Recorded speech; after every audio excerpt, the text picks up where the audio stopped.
দৈনন্দিন জীবনে সময় বাঁচাতে আমরা অনেকেই একসঙ্গে বেশ খানিকটা ভাত রান্না করে ফ্রিজে তুলে রাখি, ভাবি পরে বের করে গরম করলেই সব সমস্যা মিটে যাবে। কিন্তু পুষ্টিবিদরা বলছেন এই অভ্যেস মোটেও নিরাপদ নয়, কারণ বারবার গরম করা ভাতের মধ্যে সহজেই জন্ম নিতে পারে এক ধরনের ব্যাকটেরিয়া, যা ধ্বংস করা খুবই কঠিন। এই ব্যাকটেরিয়ার টক্সিন থেকেই হয় কুখ্যাত ফ্রাইড রাইস সিনড্রোম, যার লক্ষণ কয়েক ঘন্টার মধ্যেই বমি, পাতলা পায়খানা, পেট ব্যথা ও ডিহাইড্রেশনের মাধ্যমে হানা দেয়। কখনো কখনো অবস্থা এতটাই খারাপ হয় যে হাসপাতালে ভর্তি হওয়ার প্রয়োজন পর্যন্ত পড়ে।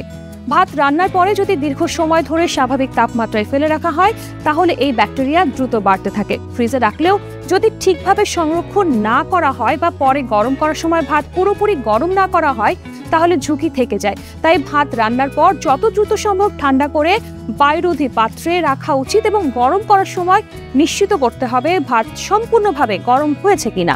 আর যদি ভাত নিয়ে সামান্য সন্দেহ থাকে, তবে খেয়ে ঝুঁকি নেওয়ার চেয়ে ফেলে দেয়াই বুদ্ধিমানের কাজ। পুষ্টিবিদদের মতে সময় বা গ্যাস বাঁচানোর জন্য এমন অভ্যাস স্বাস্থ্যকে বড় ধরনের ঝুঁকির মুখে ফেলতে পারে। তাই দিনের খাবার দিনের মধ্যেই রান্না করে খাওয়ার চেষ্টা করাই সব দিক থেকে সবচেয়ে নিরাপদ ও স্বাস্থ্যকর সিদ্ধান্ত।